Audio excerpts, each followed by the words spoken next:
All right, you guys, we are back. It's Kalei with Fleet Connect. If you don't know me, then of course I facilitate one of the fastest growing Facebook communities in trucking, I believe, approaching 53,000 members. And we always built the culture of our community based on education and resources. And today we have a special guest with us today. We have Mr. Levi Rivers on, and he is going to be speaking towards why trucking companies are rethinking driver recruiting and driver retention. Think this is a big topic in the industry that needs to definitely be addressed for one. And, of course, we want to bring the best minds to articulate some of the issues we might be seeing in the industry. He operates last mile driver recruiting. I believe he went to Purdue University, correct? Still, I'm a master's candidate in their master's of science in artificial technology, artificial intelligence, Mm. focusing on policy and management. Brilliant, brilliant. I definitely love that. Okay, man. If you could, thanks for jumping on, but let's kind of get into the meat and potatoes of this. I'm super excited for this. Can you just tell us, for the people that have never heard of you before, how you got started in trucking and transportation and, what's like your roles inside of your company specifically?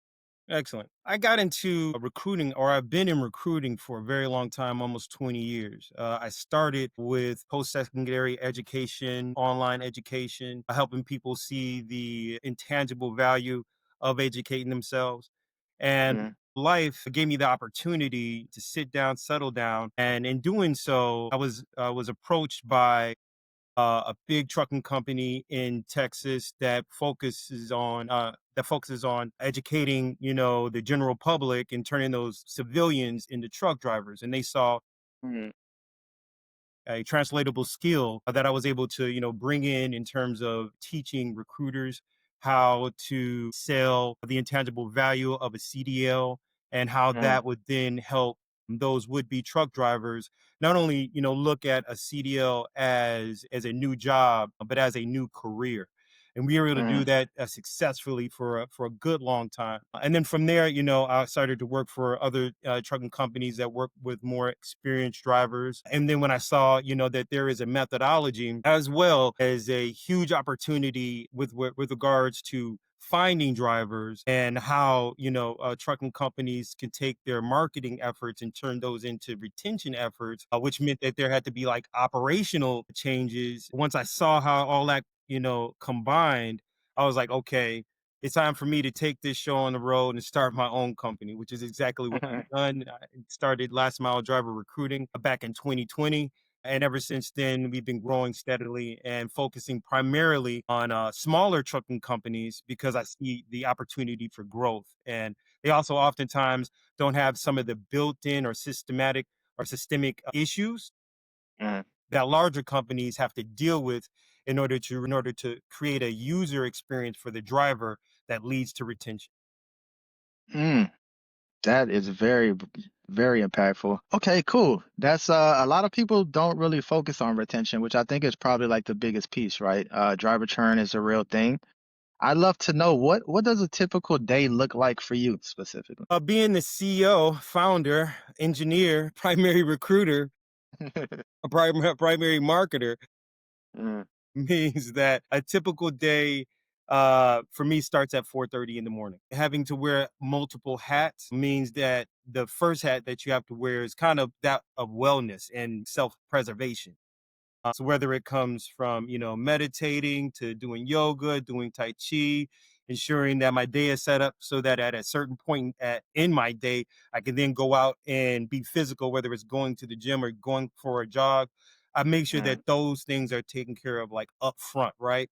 Because I mm, know that once, 8:30, 9 o'clock hits, I'm either going to be fielding calls, working with external recruiters, dealing with putting out fires, whether it's web development.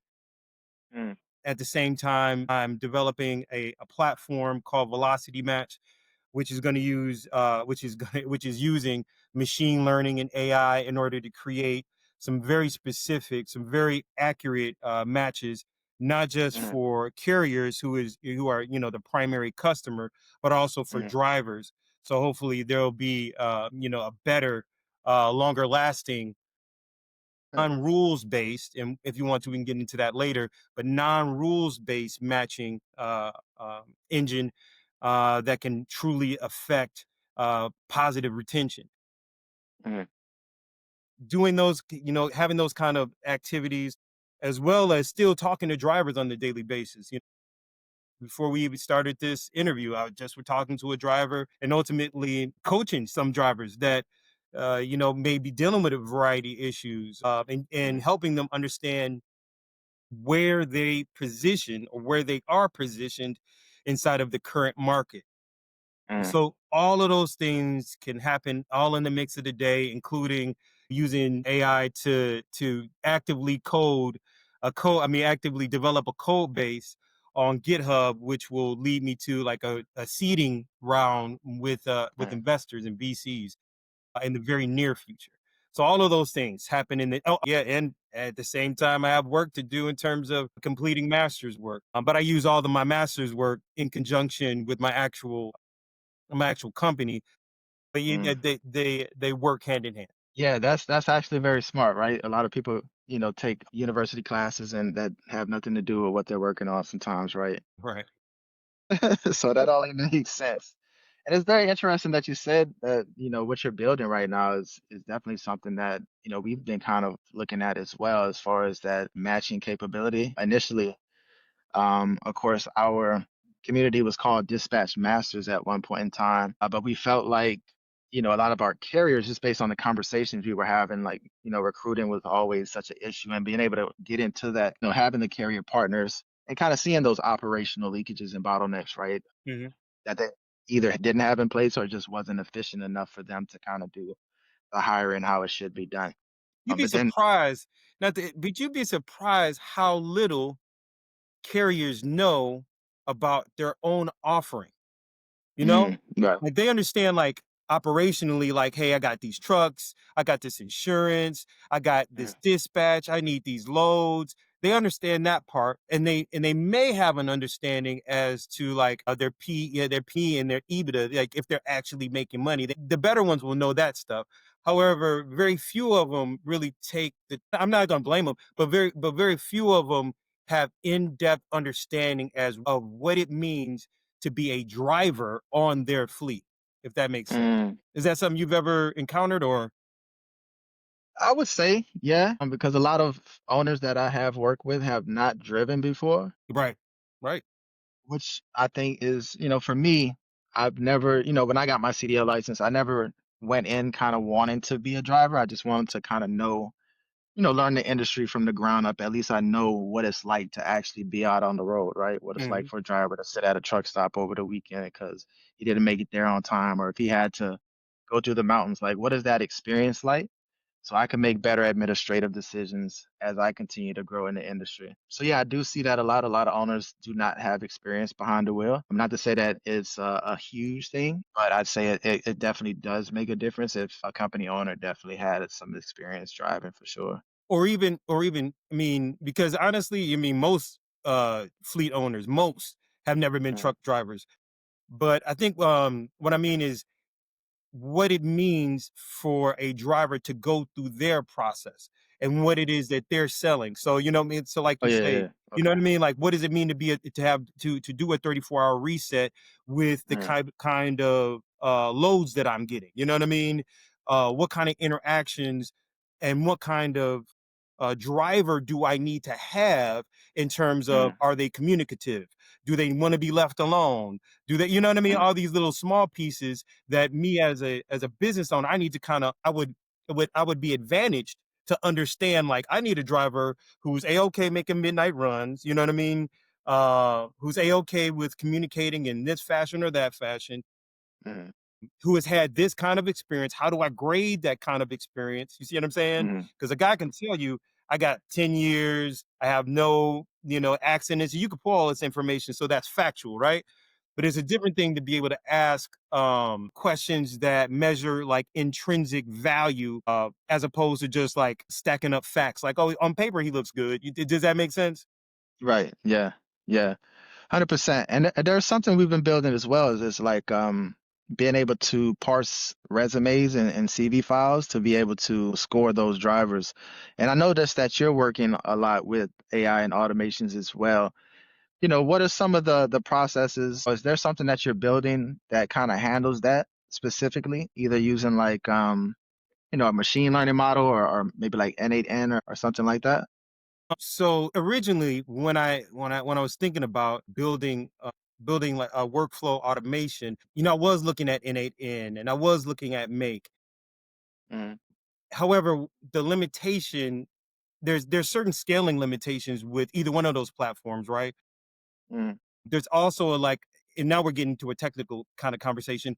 There's also some fragility in how those things can actually work in mass, right? And then the other piece that kind of dissuaded me from like investing heavily in those was literally just the scalability and how do I create a moat, something that's specific to my platform. So what I wind up coming down to is understanding like, okay, well, when it comes to trucking companies, there are a variety of different technologies, platforms, as well as inputs that go into the operation side. So, mm, on the operation side of trucking, your DM, your operations manager, they're looking at weather, they're looking at mm, freight rates. They're looking at spot rates. They're looking at maintenance, issues. They're looking at route optimization. They're looking at all of these things in order to match loads and be able to provide service level agreements with their partners in order to live up to their expectations. However, very little of that kind of information is used to then be able to say, well, if we're going to work with these kind of shippers, this kind of freight network, what kind of drivers do we need? You know what I mean? mm, So once I looked at all of that kind of mm, information, I already knew that like, okay, this is going to have to be something that is custom made, using everything from Python to machine learning, to being able to ETL, which is extract, transform, and load data from various signals, as well as from the driver's side, being able to truly get a gauge of who this driver is. So that does mean looking at signals that includes social media, look at driver behavior over time, being able to pull in MVRs, PSPs, and DAX, mm, and not just say, oh, okay, he's rehireable based on review, but be able to connect and create and see if there's a connection, you know what I mean? Using NLP, which is natural language processing, to see connections that aren't necessarily visible to the human eye. And if they are visible to the human eye, you're talking about a very well-trained human being who would probably cost you a lot of money.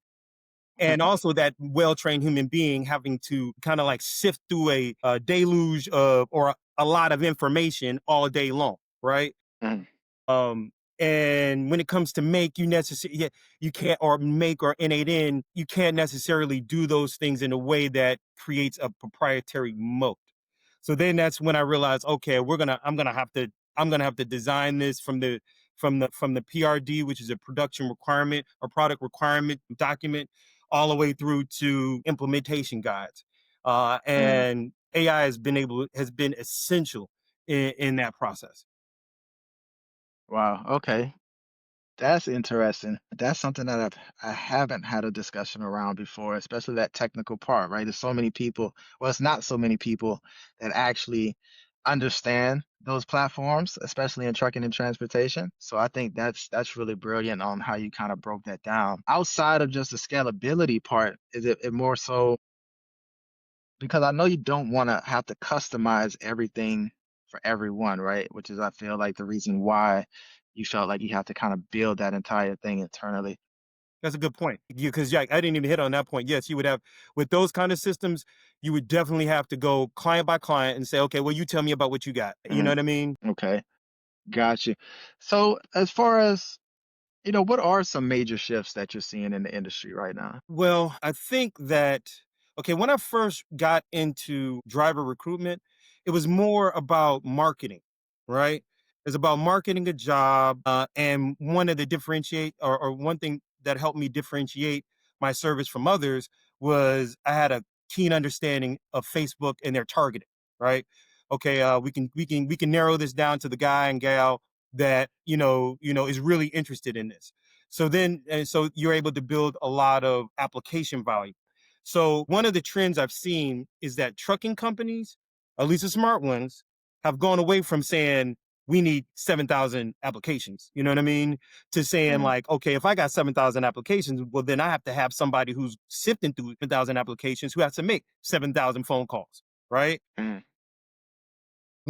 So in general, companies have gotten away, the smart ones have gotten away from saying, I need a bunch of applications, right? Well, then I need a bunch of applications in order to get to a mass of drivers who I can then call. The shift has gone from a quantity game to more of a quality game. And that's why you've seen the shift go from recruitment per se, retention. And some of the companies originally were like, okay, a retention means for us sending out surveys, right? We're going mm, to send out a bunch of surveys. We're going to, find ways to, bring our drivers in so we can give them hot dogs on driver appreciation day. We're going to post a lot of social media ads showing everybody that, hey, we really care about our drivers, right? That was mm, retention for a lot of companies. And I believe that some companies have been successful in doing that, but by and large, that has not decreased turnover, right? mm, So the shift that the smart companies are at least starting to see is that, okay, if we're going to bring in some kind of AI or some kind of process improvement, it, it needs the retention activity needs to not only show up once the driver is brought on, the retention activities, we need to be able to capture that data and turn that into actionable changes in how we source, screen, and onboard. At least the smart companies. I may be giving away some secret sauce. Some people may not be doing that. Maybe they don't understand that there needs to be a feedback loop between what drivers are saying and doing and how they're acting on your fleet once they're hired and mm, what that means for recruitment activities from sourcing, screening to onboard. mm, So if there's any shift that you can see already is that, okay, it can't all be recruiting. It has to be mm, retention. Good leadership, and I've seen this already having worked for trucking companies, and even in my days at working in education, a good leader, whether it's the CEO, the operations management, or whoever, hopefully it's in the operations. What they should know is that, okay, the recruiting process does not stop once the driver is hired. It is our mm, job in operations to, one, make sure that the recruiting is accurate, and then two, that we live up to whatever has been said during that mm. process. So in other words, so then there is that feedback loop. So we can't have recruiting telling them things that we can't actually deliver on, and whatever we do say that we can do, we need to be able to actually fulfill. Does that make sense? Yes, got you. Because that's a tie-in between what that company is offering to actually, living up to that standard. Exactly. And hopefully that's the shift that's occurring more often is like, okay, because it's been so adversarial, at least in my life as a recruiter working for companies, all you Mm, recruiting guys are telling them that they can get home every day or and in mm, maybe it's been an adversarial relationship as opposed to a partnership. Okay, what are you guys saying? Is that accurate? Are we delivering? Not only in recruiting, but also in operation. got you. So in that recruiting and feedback loop, that's something that you're developing using AI as well as incorporate that into the process now. Exactly. And so outside of like workflow automation, there's also the opportunity to create standardization through the use of different agents, be they voice agents, document Mm, reading agents,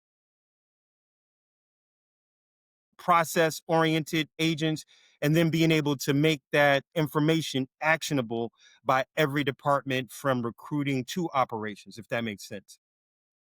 gotcha. So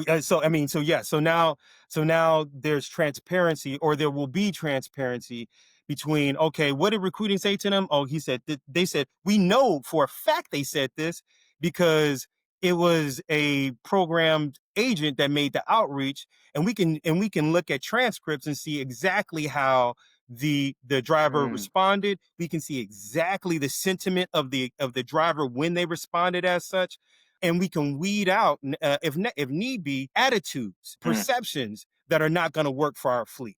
Oh, this mm, person doesn't like to communicate at all. I just placed a driver just past weekend, and great guy, has a great MBR PSP deck. However, his communication needed coaching, right? mhm, The company likes to call every day. You know, that's not something that is normal for every trucking company. Some companies just use an app notification. Some companies will text all the time. mm, Some companies don't want you talking to the receiver or whatever the case is. Some companies don't want the receiver calling their driver. There's a bunch of different nuance in how different mm, companies interact. And had we had the system in place up front, one of the things that the carrier would have been able to see was this driver likes to communicate like this. And at that point in time, the carrier could have said, no, that's not the kind of driver we need. We need a driver, or we can coach this driver up front and say, hey, driver X, we know that your means of communication or the means that you like is via text message. However, we do things like this. Will you be able to work with that? You know what I mean? mm. So now there's a different conversation, one that focuses on culture as opposed to just qualification. Got you. Wow. Yeah, you definitely are a big value to a lot of carrier companies and fleets out there, man. Okay, with that being said, so as far as like, because I know now that we have AI and artificial intelligence, are you kind of adapting that to certain ATSs? Or are you custom building like CRMs? Or are you Mm, kind of just plugging into things that they're already using? that's an excellent question.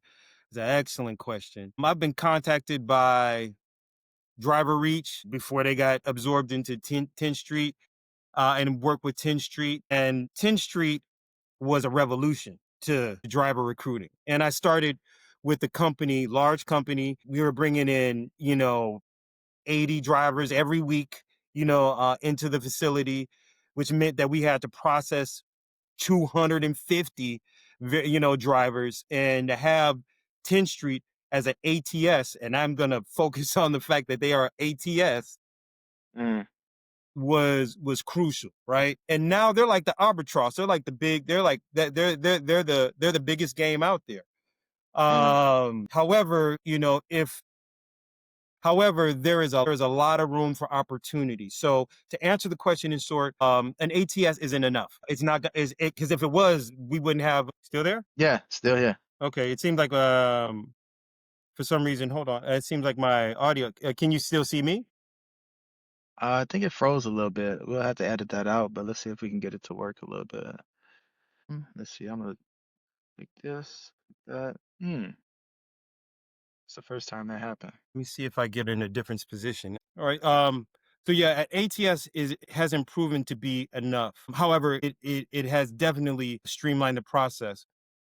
What's needed is a full platform that should grow out into an operating system. So what we're developing in Velocity Match is meant to one revolutionize CDL driver recruit through the use of AI native technology to create unprecedented efficiencies in transportation workforce acquisition and retention. So that means a progressive web app for Mm, drivers that's doing everything from giving them job matches based on machine learning and using their own signals that to truly see what it is that they want. That means like even being able to go into forums, mm, Facebook groups, and other kind of social media that the driver will allow us into to kind of really see what they're saying about the kind of jobs that they want and have or that they're looking for. Same thing for the carrier side. So in terms of developing anything, it has to have the ATS, it has to have a CRM, but more important, it's creating agents on behalf of both the driver. Hey, here are the jobs I'm looking for. So not just a job search kind of agent, but almost like a career mm, coach kind of agent. You see what I mean?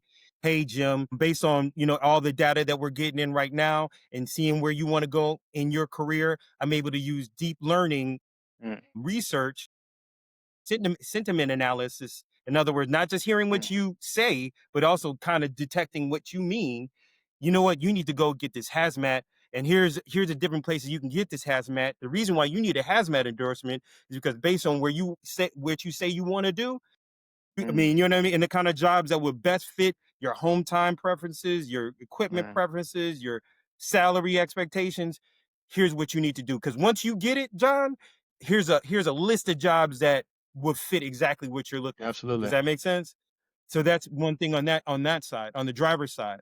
For the recruiter and the carrier, it's being able to take the most tedious process, which is Mm, driver outreach, and being able to mm, automate that, and not decrease the user experience being, in this case, the driver, but enhance the user experience by having a variety of different kinds of agents that are working on behalf of the recruiter, to kind of bring to the forefront those kind of drivers that are really mm, going to do best for the fleet, which would should optimize like recruiter mm, bonuses, right? Allow for you allow for some of your best uh, recruiters to amplify their reach, meet quotas, while at the same time benefiting the carrier, because now the problem is we got 15 truly mm, qualified drivers, and they're not just qualified on paper, they're qualified by honestly about 27 different features, right? 27 different things that we're looking at now, whereas now we may only mm, have like six, which is and those six qualifying features are usually: does the guy's MVR look good? Does their PSP look good? Does their mm. DAC look good? Did they show up Right. for the orientation? You know what I mean? And maybe a Mm, couple others. You know what I mean? So now we're able to say, man, John Doe is a great driver mm, for our fleet because of these 27 different mm. factors, some of which, are more soft skill related as opposed to just, hey, application, Right. run the Right. MVR kind of Yeah, qualification. Does that make 100%. And sense? and that brings me to another question. Do you feel like you would have to build a database or like a knowledge base around those agents?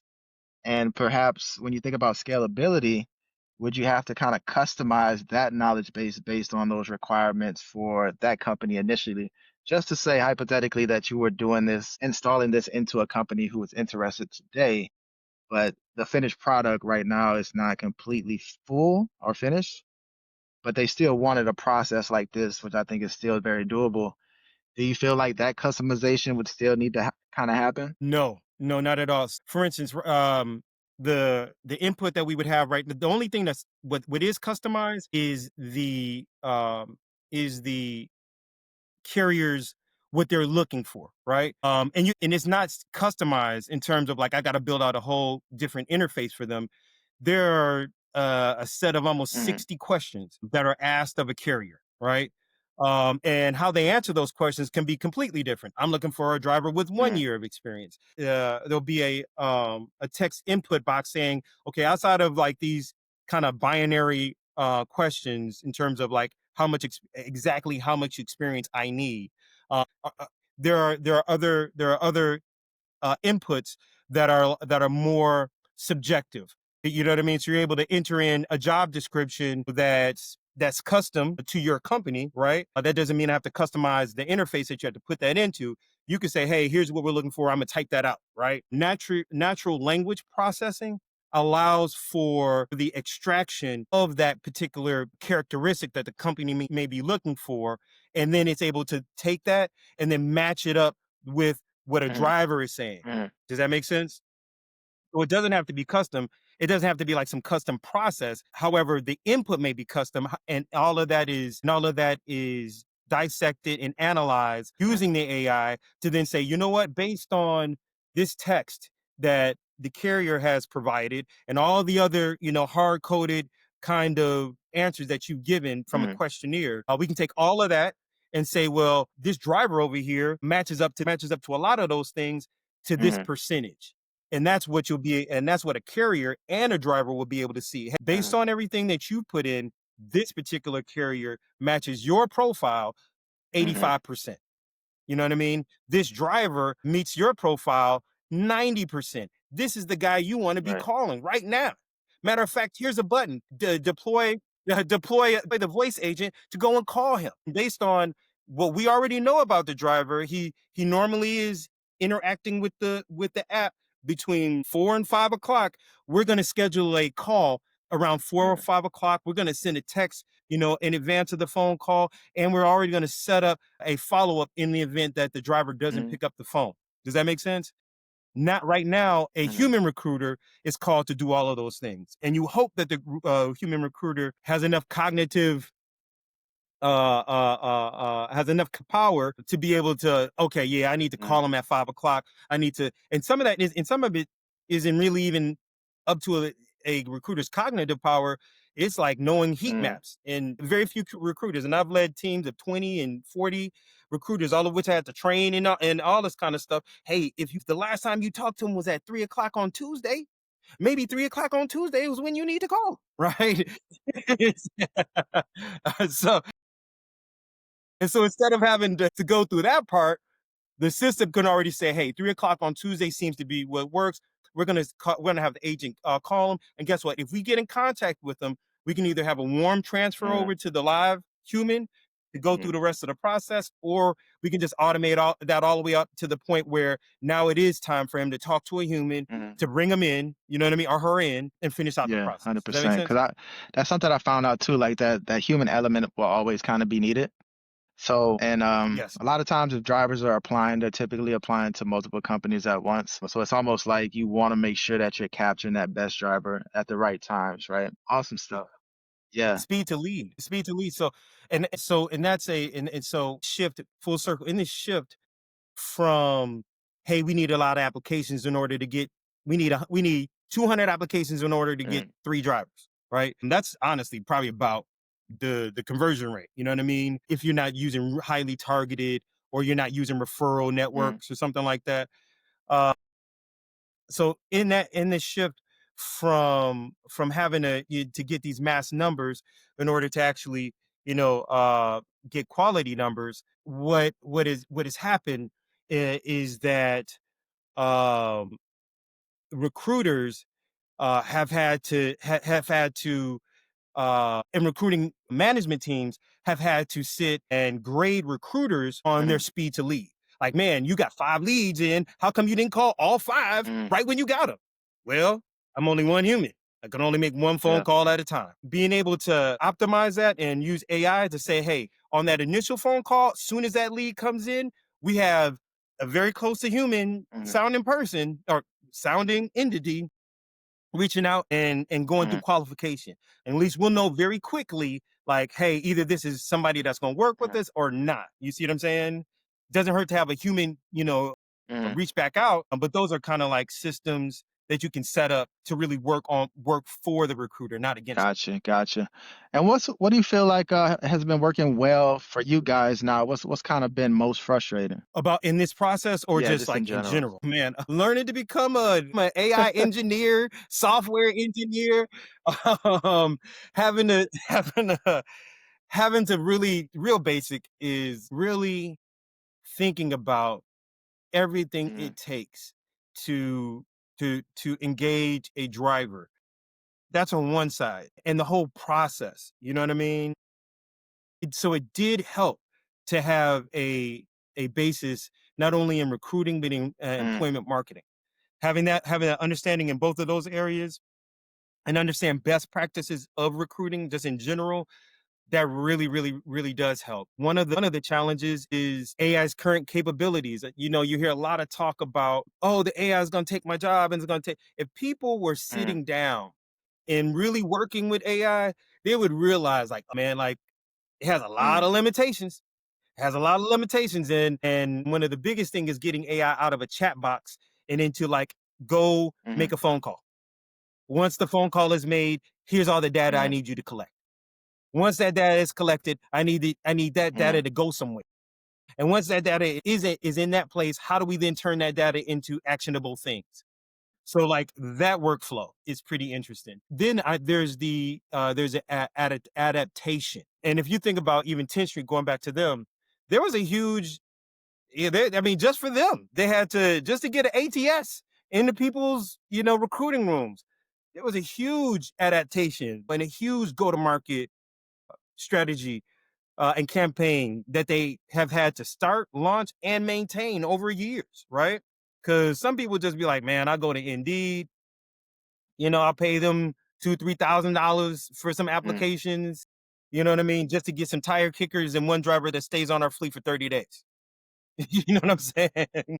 I mean, the smarter folks go to mm, Facebook, but then you have to know. If you're going to be like mm, efficient about it, you know what I mean? Not spend a whole bunch of time, in Facebook groups, then not to, have to work with, recruiters who may or may not be trustworthy or effective or efficient, then you're going to have to then become a mm, social media marketer. You know what I mean? You're going to have to know how to do that. Get in there, mm, create a campaign, follow up on a campaign, mm, set it up, mm, create ad copy. You know what I mean? Visuals that work. You have to know all that stuff. And if you're like a fleet owner with 4 or 5 trucks, you got 4 or 5 trucks and 4 or 5 guys that you really need to be working about. You got 2 or 3 right, dispatchers that didn't show up to their, you know what I mean, to right, their thing on time. right. Wow. And which metrics are you most focused on improving? Oh, okay, and be specific, like in terms of what Just specifically? driver. Well, I mean, like, okay, that's a good question. I think I know what you're talking about. The biggest There's always the Mm, cost per hire or ad spend. Let's talk about that ad mm, spend per hire, right? There's the time to hire. Those are big things. And then ultimately a mhm, driver churn. The whole point of the platform that we're creating is to reduce the cost of hiring a driver by mm, 80%, time to hire by about 60 to 70%, and to reduce churn by at least 40 to 50%. The average trucking company, smaller companies tend to fare a little bit better, but the average trucking company has about a 90% churn rate on a driver mm. year to year. So if you got 10 drivers, simple math, you got 10 drivers, you're going to replace at least 9 of those Mm, drivers wow. every year. There's 1 or 2 guys that are sticking with you. Got you. Wow. Okay. And it's And if it costs, and the average cost is anywhere between like $7,000 to $10,000. So if it's costing you 7,000 low end, $7,000 to replace 9 drivers mm, every year, right. I mean, you do the math, you know what I mean, and see what that's costing you. That's a new truck. You know what I'm saying? That's a whole nother That truck is I could right. have got. I've been building out a calculator just to kind of show companies, how much they'll actually be losing if, depending on how many weeks that truck was understaffed, where they Hmm. actually like to operate, what those averages are in that area. So I like to know, like, if I was to kind of make sure that these calculations were even more effective just for showing opportunity costs, what are some of those things that I should really is it just time to hire? The actual cost of maybe fuel costs, all of these other things, what would actually make sense for those calculations, do you think? That's a good question. And I saw those I did go to your website, and that's excellent. So definitely Mm, time to hire, which is, obviously looking at what is the opportunity cost per day, you know what I mean, that a truck is sitting on the fence. I think you already got that squared away. The churn rate, the cost of rehiring. What does it cost you to have to replace mm, a driver, right? That's another cost. I would also say, so we talk time to hire, cost to, and then you know what, another one, I would say on the positive side, if there's a way that you can show how little it actually cost a company to engage in retention activities, even if it is this survey, even if it is, you know what I mean, things that you can use mm, right now. You know what I'm saying? I mean, and so I would probably like look at all the different kinds of retention tools that are out there and retention activities, and be able to show a carrier, say, like, if you spent two mm, thousand dollars on retention, that $2,000 would equal this mm, much in saving. mm, You see what I'm saying? So basically it's mm. a return on investment. A return on investment and retention Gotcha. activity. Okay, cool. Awesome. So where do you and last mile driver recruiting, where are you hoping to be in like the next 6 to 12 months? Is that like the release of the software? What does that kind of look like for you guys? For so now we're talking about, at this point, what I've done is divided the software away from taking that outside of Mm, the placement. So eventually last mile will be powered by velocity match, if that makes sense. So not even so for those companies that don't want to take on, brand new software or whatever the case is, we can still provide placement, which is provided, which is powered by this particular software. So that's one area. So that's one thing. What I want for a last mile driver recruiting is to empower Mm, recruiters, third party companies. Well, no, no, no, that's separate. Is to be able to bring on anywhere between 20 to 35 independent mm, contractors to work for last mile driver recruiting using the mm, technology. So really, increasing the client book for last mile by bringing mm. in recruiters and training these recruiters to use this particular technology so that they can have the freedom to like live the life that a recruiter. You see, Yeah, I'm 'cause working from home. You know what I mean? I haven't worked. I can't. I don't even. I can't. It's hard for me to walk. It's hard for me to walk into somebody's office. I be feeling claustrophobic. I can't do it. I got like, man, this is nice and everything, but I can't do it. I gotta be here at what time?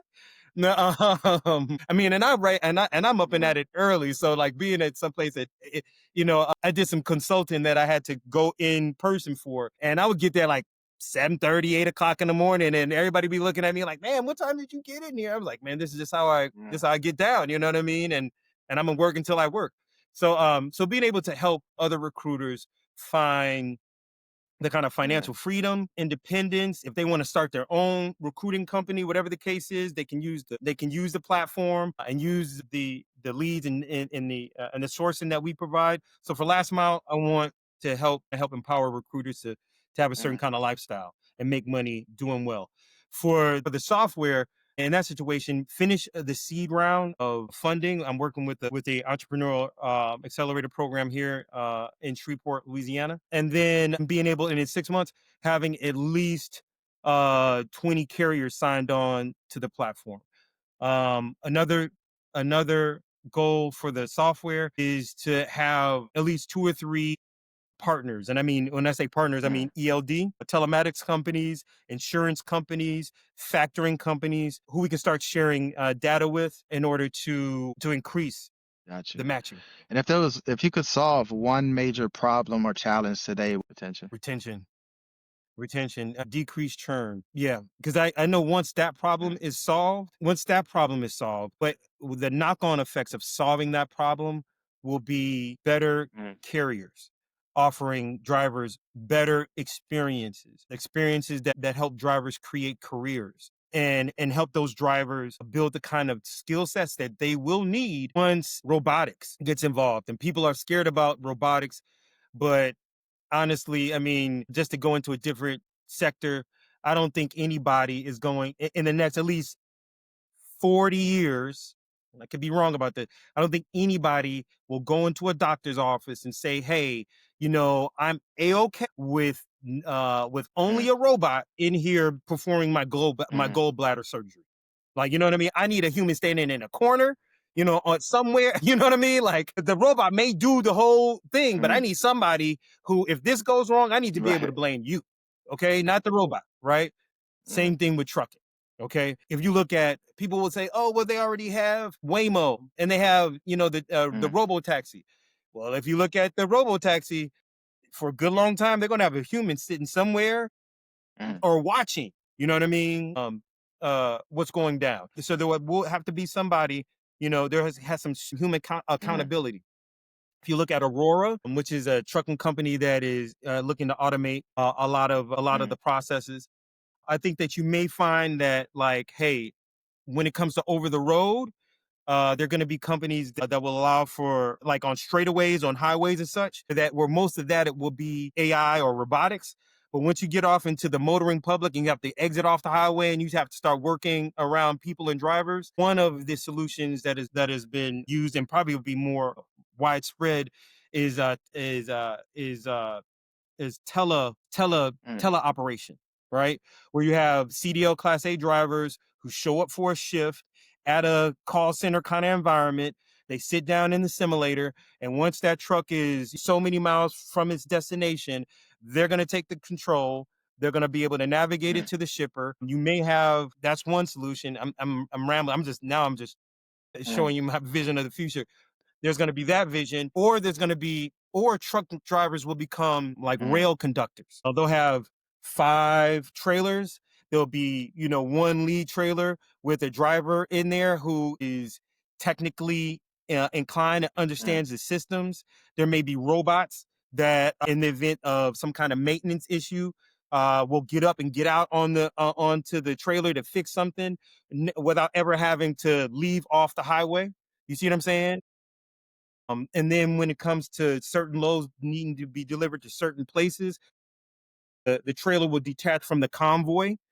Tesla truck is already kind of thinking that of that convoy kind of system, and that trailer will be able to detach from the convoy, get off the highway, get a telematics driver to navigate around human beings, get it to where it's at. Robots will be lumpers, you know what I mean, taking stuff off. Then that trailer will be able to rejoin a convoy of which you may have 2 or 3 or 4 humans. You know what I mean? The situation, Mm-hmm. the whole situation, and I think that that's highly probable, especially when you think about trains today.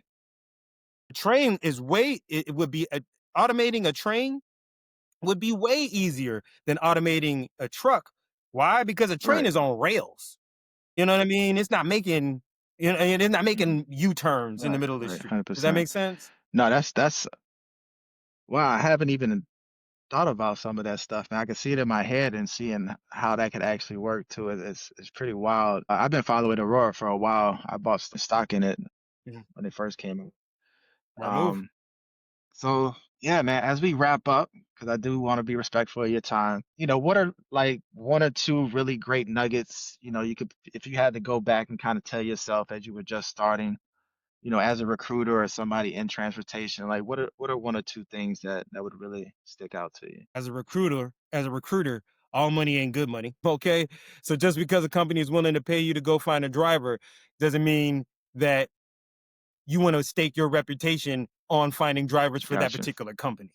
Okay. Know who you're getting in bed with. As a recruiter, it's worth taking the time to sit with your clients and ask them about their operations, having some like formal method of which you can say, hey, carrier client, I'm going to ask you about your layover pay, your detention pay. I'm going to ask you all these questions that maybe you haven't thought about. Take the time to actually help coach your clients, your carrier Mm, clients.